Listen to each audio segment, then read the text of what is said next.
Hello everybody, Always Dizzy here. I am back from the 2022 Jack Taylor Memorial.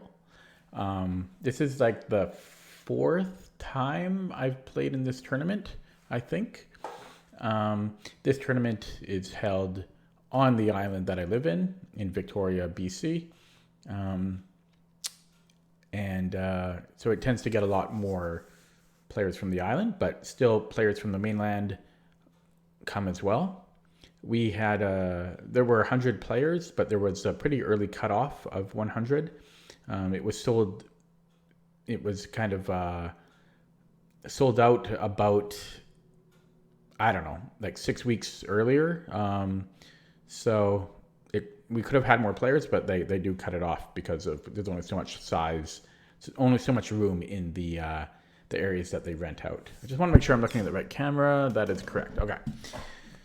So this is a 5-round tournament. And if you watched my previous videos, you might remember that I decided to play up a section because I got killed in the previous tournament, in the 2022 Langley Open. Got killed playing a bunch of players rated 1,000.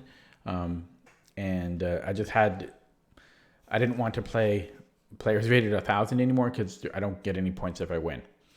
So I was playing in the Premier section with not a lot of hope to get many points because it's very tough. I didn't have a specific point goal in mind. My goals coming into the tournament was to either gain rating, preferably about 30 or 40 points at least, or to give an upset of somebody rated 300, about 300 points or 250 points higher than me. Those were my two goals going into this tournament. My first round opponent was Paul LeBlanc. Paul is the main organizer of all tournaments in BC, Canada. He also used to be the rating arbiter of the Chess Federation of Canada. He is very, very active in the chess scene, organizing almost every single tournament here. So kudos to Paul for doing all of that work, getting all these tournaments running. So Paul, and I'll put a photo of him up here. So Paul, he used to be stronger. At his peak, he was rated over 2,100 CFC, and his FIDE account, it shows him as over 2,000. FIDE doesn't seem to go too far back. There's like a cutoff, so I'm not sure if he was actually rated higher, even higher than 2,000 FIDE. But yeah, he was 2,000 FIDE, 2,100 CFC, and he's certainly capable of playing very well. And here's actually a photo of him with Hikaru Nakamura back when he was when Paul was organizing the Grand Pacific Open here, and back when Hikaru was in Vancouver, and Hikaru won that event. This is Paul here. Okay, let me turn that off. So I've actually played Paul twice before. In the first time I played him, I actually beat him. He just wasn't having a good tournament. That was actually my first tournament as an adult. But yeah, I managed to beat him the first time we played. That was actually the best win I ever had over the board. Because he was 1,800 at that time. I'm not sure if I mentioned it, but yeah, he's rated 1,811 right now. And then I played him again about a year or two later, and he just completely crushed me. Like from start to finish, I think he played like the top stockfish move, every move, like the whole game. He played perfectly and just ruled me over. Yeah, so this was my third time playing him. This time I was black. I'm trying to remember the other two games. I can't remember what color I was the first game. In the second game, he was white. I think the first game I might have been white. Yeah, actually, the first game I was white. Second game I was black, and third game I was black. Okay, so with all of that said, let's take a look at the game if I can find it here. Okay. So I actually prepared for him before the game, no, like as I do with everybody, and I was pretty confident what he was going to play because it's what he plays against everybody. Um, at least the main setup to it.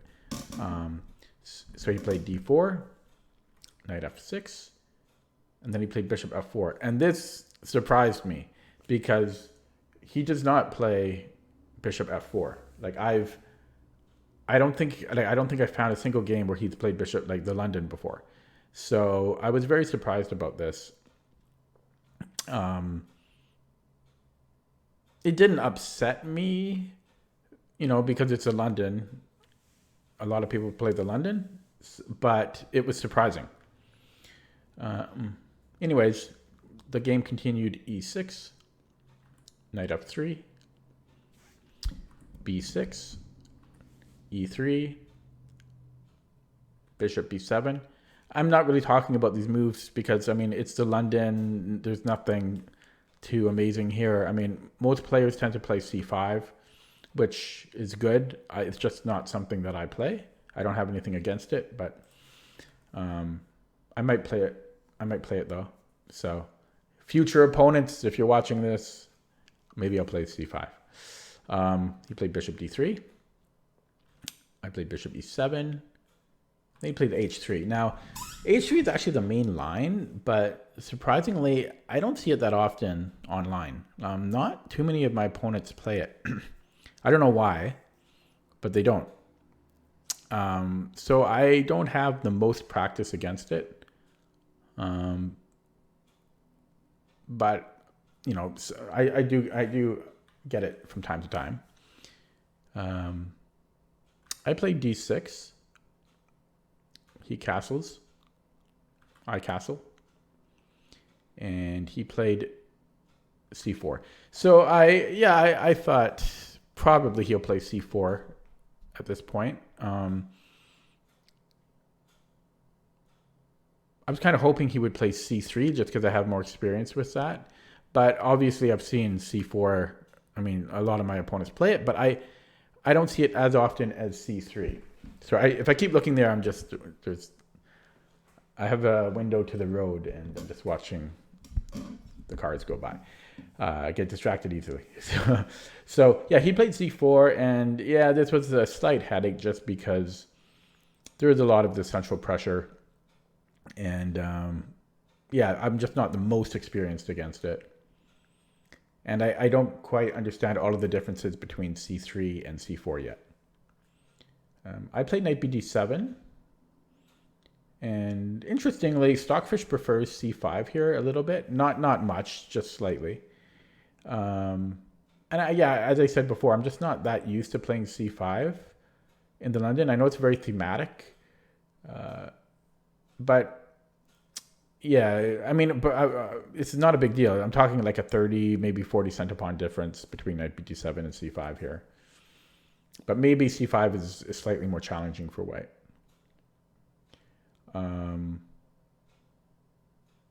I think I was also c5 right away. I think, how do I do arrows in here? I think I was slightly concerned of d5, but that, like shutting down my bishops, but that actually would just lose on the spot because of e5, right? e5, he has to move the bishop, and then we have a fork. So so if c5 and d5, I'm just winning. So I guess I could have played c5, but this is not a big deal. Like this is, knight bd7 is okay. He plays knight c3. And then I spent 13 minutes on the next move. Because I really, really, really, really wanted to play c5 here. But I didn't like knight b5. I'm just reading my notes here as well. So this concerned me because d6. How do I deal with d6? And the computer actually says computer actually likes c5 here, but it's not simple. There's a lot of tactics. I'm going to try to remember them. So if c5, knight b5, I think first of all, I think black could play, no, black could take, I think. And if white takes here, there's queen c7.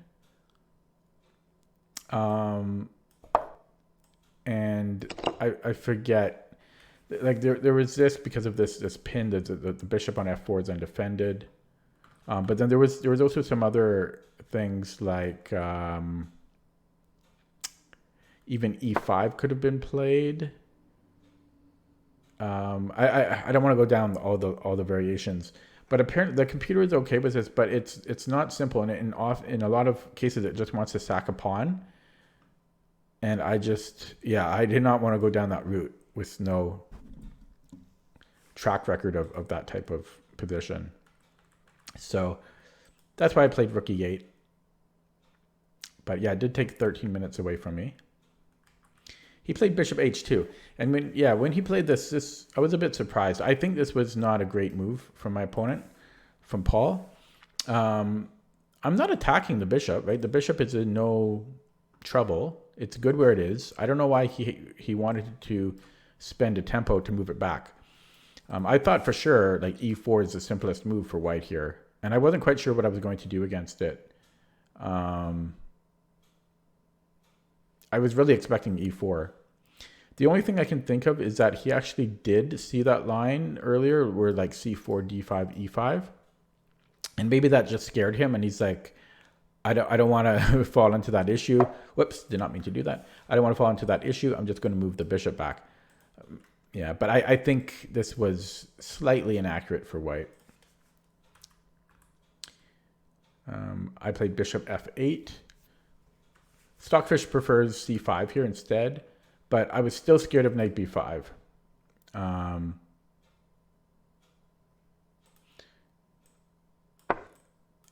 And I don't think it's simple. I don't think the reason why we can play c5 here is simple. Again, taking, like there's a lot of complexity to this, for me anyways. And I forget if d5 could still have been played, but I don't know. I just did not want to take this risk. So I played bishop f8.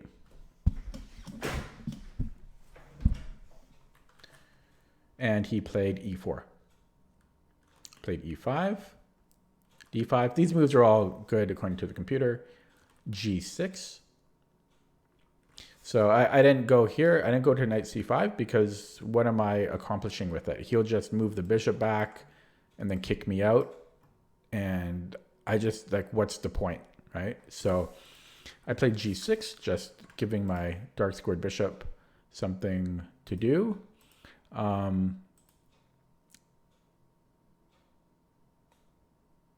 Because eventually I'm going to have to move this bishop off of f8. And he played queen d2. And then I really like my next move. It was not one of the computer suggestions. So the computer doesn't love it, doesn't hate it, it's okay. But I liked it because I had a plan. So what I recognized here is that, and I don't know if this is the correct way of thinking or not, but this is what I thought. I recognized that this was my good bishop because I have 5 pawns on dark squares here. It's not good right now, but in an endgame, I could reroute it out somewhere, and his pawns are fixed on light squares, so that could be good for me. And I felt that this was my bad bishop because I've got 5 pawns on dark squares. And conversely, it's the opposite for white. His light squared bishop is his bad bishop, and his dark squared bishop is his good bishop. So whoops, did not mean to do that. So I wanted to trade, I need some water.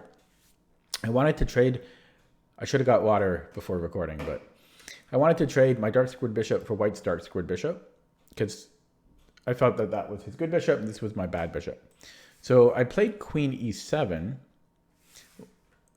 with the idea that I wanted to bring my dark squared bishop out and trade it off somehow, or at least control the diagonal. But I can't put it there. Like, how do I place it here? Because it's under attack.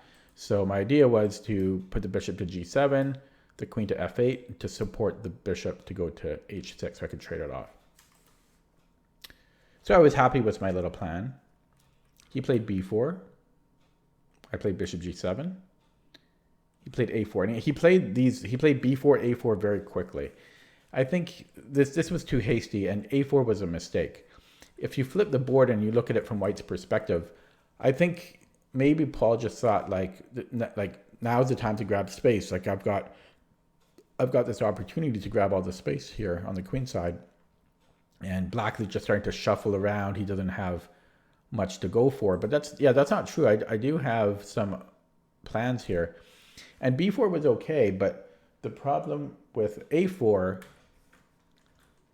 if I flip the board again, can you find it? I have a5, and yeah, so White can't really take because that just opens up the a file for my rook and gives him a weak c pawn and a weak a pawn. And yeah, so he pushed, but now he's just further weakening his light squared bishop, and I get access to c5 for my knight, which is very strong, and he doesn't get the same access here because he can't get in. So I played knight c5, and he played bishop c2.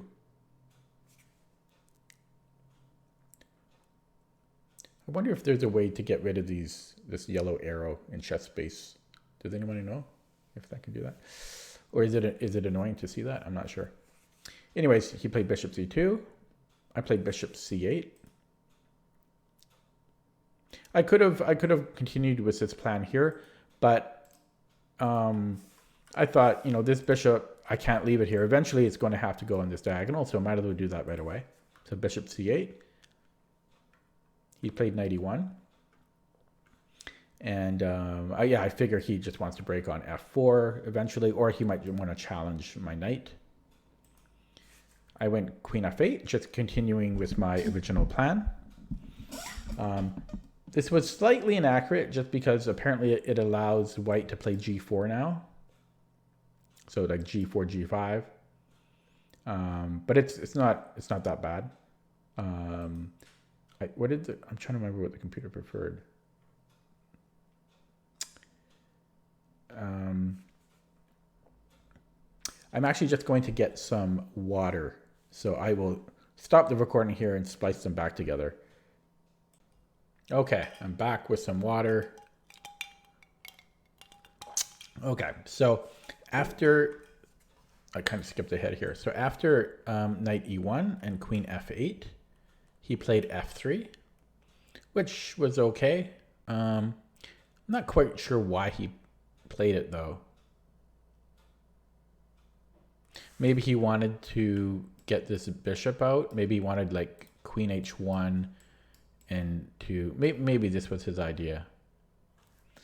I played bishop h6, just continuing with my plan.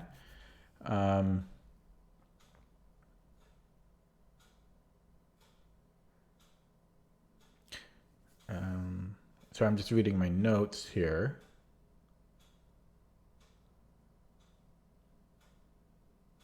Oh, I think that was the next move. I should have said that. Okay. Yeah, so bishop h6, he plays queen e2. And I played knight h5. And I think it was here that I meant to put my note. Let me... I forget if it was here or not. But anyways, I have a note where the computer recommended... It might have been here. Instead of knight h5, possibly... No, I think it was later still. Okay, just ignore this for now. He plays knight d3, challenging my knight on c5. I took. He took back with the bishop. And I think it was here where I meant to put my note. Yeah, so here I played bishop f4. Yeah, sorry. So this is where I meant to say my thing. So bishop f4 was at least I think it is. Let me actually load this up in Stockfish in the background because I want to make sure that I am giving correct information here. So just give me a second while I run this in the background.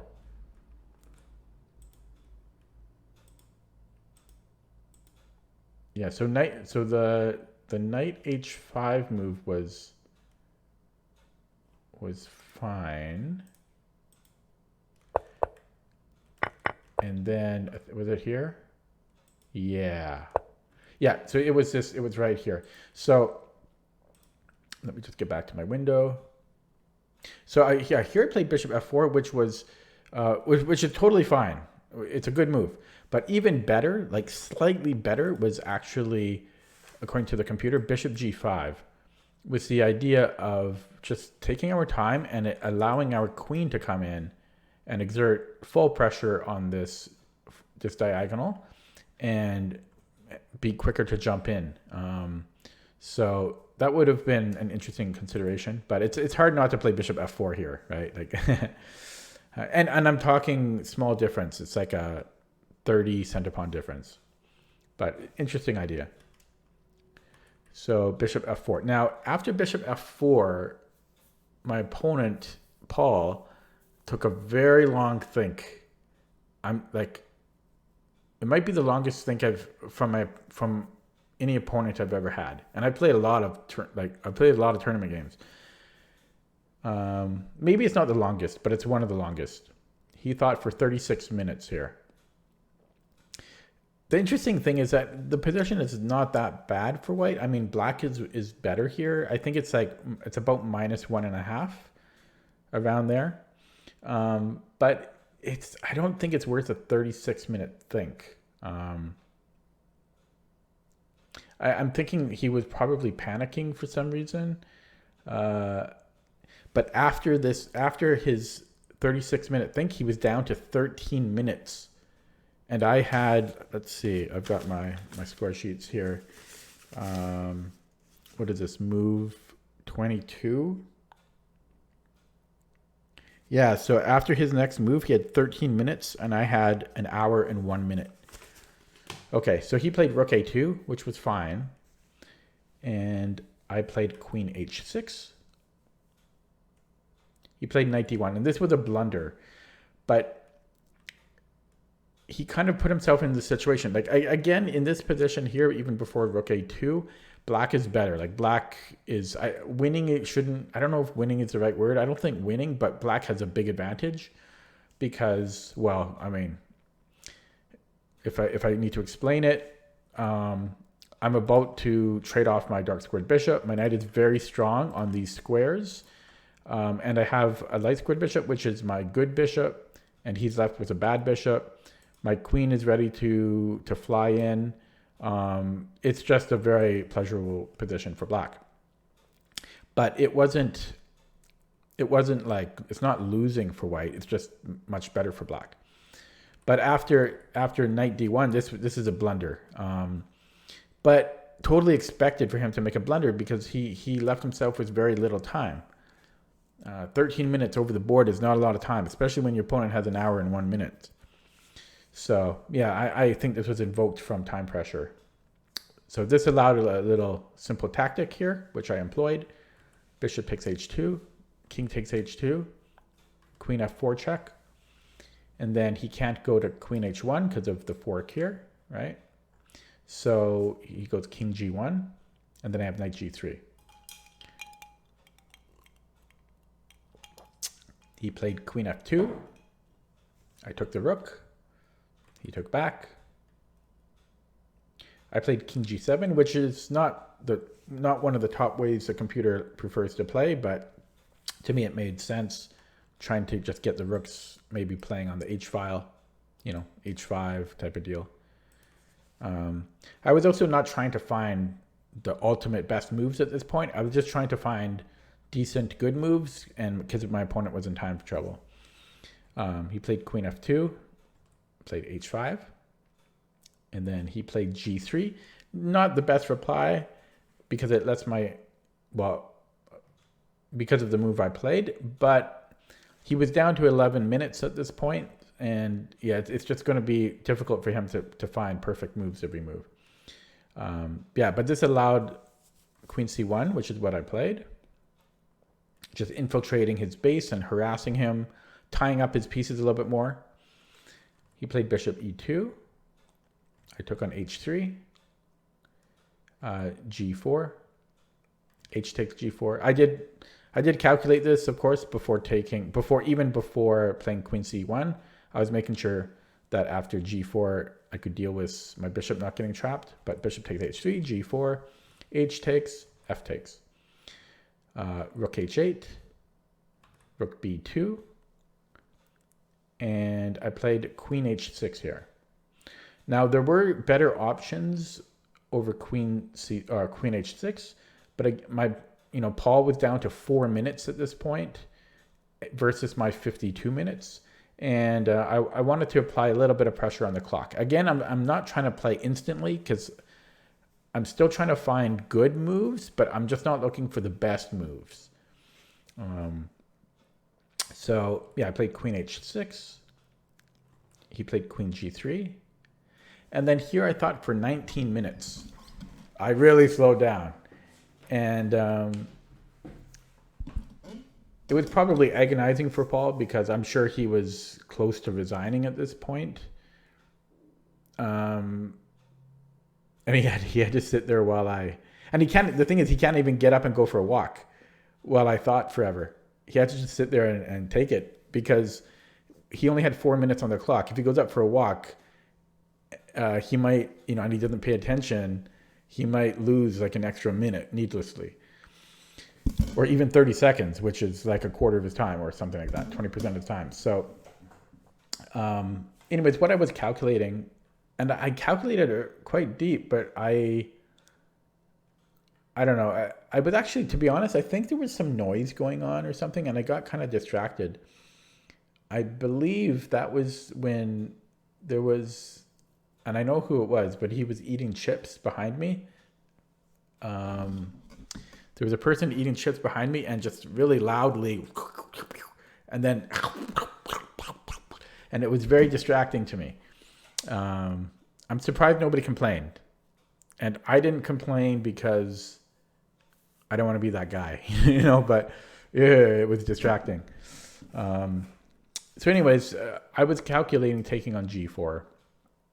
And bishop can't take because, I forget why, but I think it's because of check, and then he has to move the king to the third rank, and then I have rook h3, and I win the queen. So after takes, so I'll put those on the board so you can see. So if he took with a bishop, I think this is what I calculated. Oh, come on. This is what I calculated here. Check, and he has to go to the third. Oh, I thought I could go here. Maybe I couldn't. I think I thought I could go here, but I can't do that.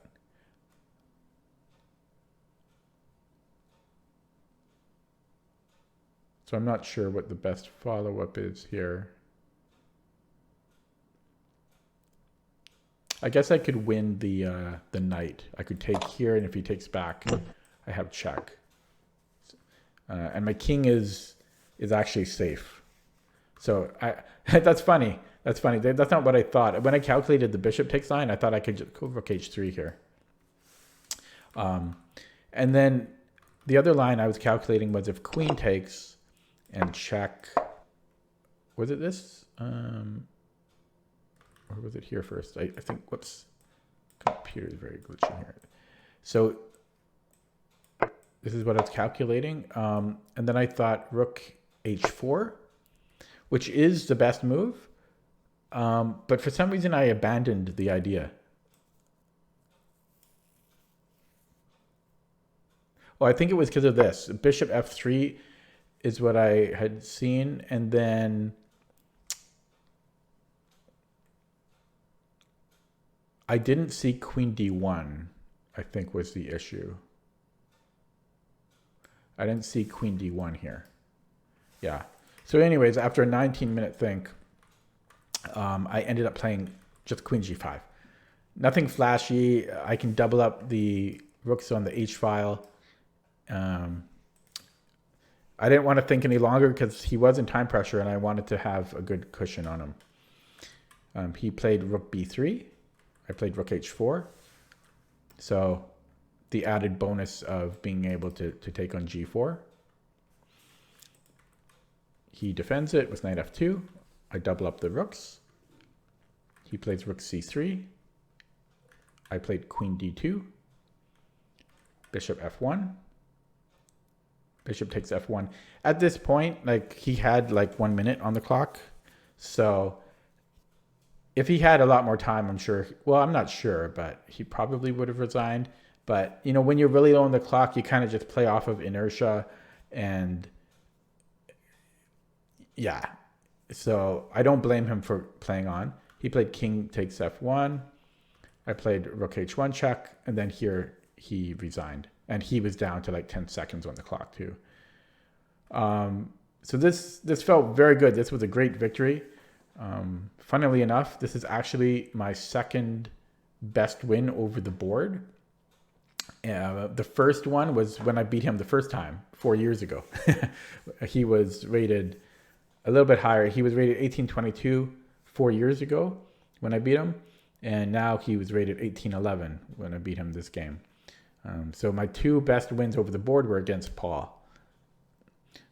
This felt great. I was playing in the Premier section, and I kind of felt that even if I lost the rest of the games in the tournament, that I would still be pretty content because I got, I beat 1800. If you remember, one of my goals going into the tournament was to beat somebody rated like 250, 300 points higher than me. And I did that with Paul because I was rated 1460 going in. So he was, what is that? He's rated like 371 points higher than me, it looks like. So that was, and I was black too. So that felt quite good. And let me just try to pull up. I'm going to pull up I don't know if it'll let me do that, but give me a second here. I'm going to try to pull up okay, what I'll have to do is take a picture of it. I'm just going to show the analysis graph at the end of the game. The lead chess analysis showed it as 95% accurate with me just making one inaccuracy. I forget what that... Oh, I know what the inaccuracy was. So let me show that here. It might be a little bit small. There we go. Let me make that bigger. Okay, give me a second. Okay, well, anyways, you get the idea there. The inaccuracy was when I... well, let me explain the graph. So, yeah, so if you remember, like, the opening, because I didn't play c5 earlier, it was slightly better for white, but then it was kind of downhill from there for white, unfortunately for him. Okay, but if I just go back to the game, I think the inaccuracy was here when I played queen g5, where I could have taken on g4. But it's like, at this point, it's already just completely winning for black. Or, yeah, it's like -10 or something like that. Yeah, so that was round one. Fantastic result for me. I was very happy, very, very happy. I think what I'll do is maybe I will keep on talking here, because what I like to do in these recap videos from the tournaments is just sometimes I like to take some B-roll of this, like the city. And this was my first time in Sydney, BC, Sydney with an I. And I'll just give a bit of footage from the surrounding area. I think the first video is me just walking back from the hotel.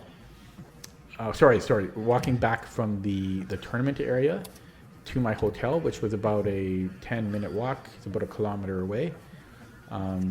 It's a very small community and very picturesque, right on the ocean. A very beautiful, small little town. Lots of little like boutiques and shops around. Very interestingly though, like at night, it just completely shuts down, as you'll see in this video. There's nobody out, except, you know, just like maybe 1 or 2 people out. And it wasn't even that late, right? Like I'm just going back from the round. Like it was only maybe 8 o'clock. Oh wait, no, that's not true. The first night, that's not true. The first night it might have been closer to 10 p.m. But yeah, completely dead. And then the second video is just me just showing like some of the interesting buildings nearby. I'm not even sure what this was. I think it was like a military museum, or might have been, yeah, something like that. I forget what it's called. But it's, I thought it was interesting to take a video of. Anyways, that was round 1. Thanks for watching. I'll be back with round 2. Probably have that up within 2 or 3 days from now. Let me know what you think of this video. Stay tuned for the next one. Thank you.